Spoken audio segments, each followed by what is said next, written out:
Comments made by the pastor had sparked angry protests in several Islamic countries.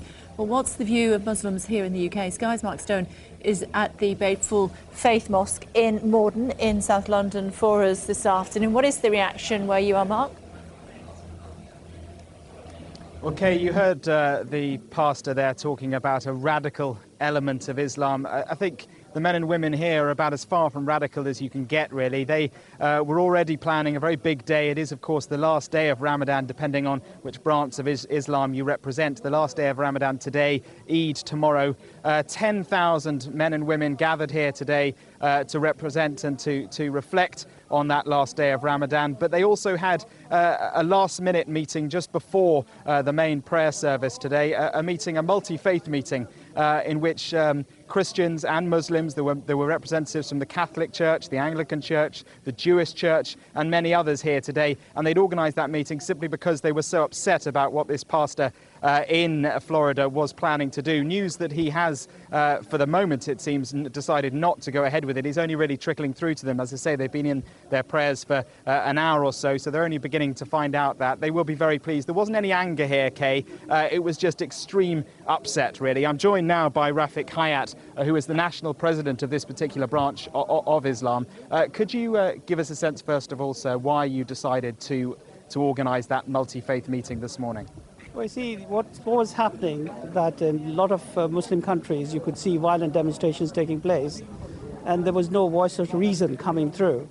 And we felt that there has to be a voice of reason in this very difficult episode.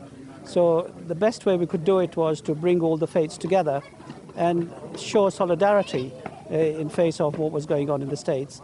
It's very sad that one person who represents only 30 people can create so much chaos in the world. And if indeed he had gone through with this would have created demonstrations, violent demonstrations throughout the world. And it could have led to perhaps people being killed for no reason at all. And however, having said that, I think what the positive side is that what he has shown is that at the moment in the West we feel Islamophobia means that everyone thinks that radicalization only takes place in Islam. But what he has shown is that radicalization can take place in any faith. And we should be careful not to allow that to happen, whether it is Jewish faith, Muslim faith, Hindus, or Christians, or any faith. Radicalization is the thing that kills it. And you exchanged scriptures, didn't you, inside? You gave the Quran to all members of different communities that were in there. Talk to me about that. Why was it important to do that? Well, of course it was symbolic, but, a lot of the people who came, I'm sure that most of them have already read the Quran.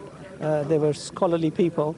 But symbolically, because of the burning of the Quran that was threatened, we felt that it was important that we should give them copies of the Quran, which they can take home and keep it with them. And maybe some of them will read them on a regular basis and get knowledge from the Quran as well. All right, sir. Well, thank you very much indeed. And Kay, one argument that's been going around here a lot really is the suggestion that perhaps we all should have just ignored what the pastor was doing. But what people are telling me is that you cannot ignore something quite as inflammatory as this. You have to stand up to it and tell the world that it is wrong. OK. Mark, thank you. Do let us know what you think. Lots of views in our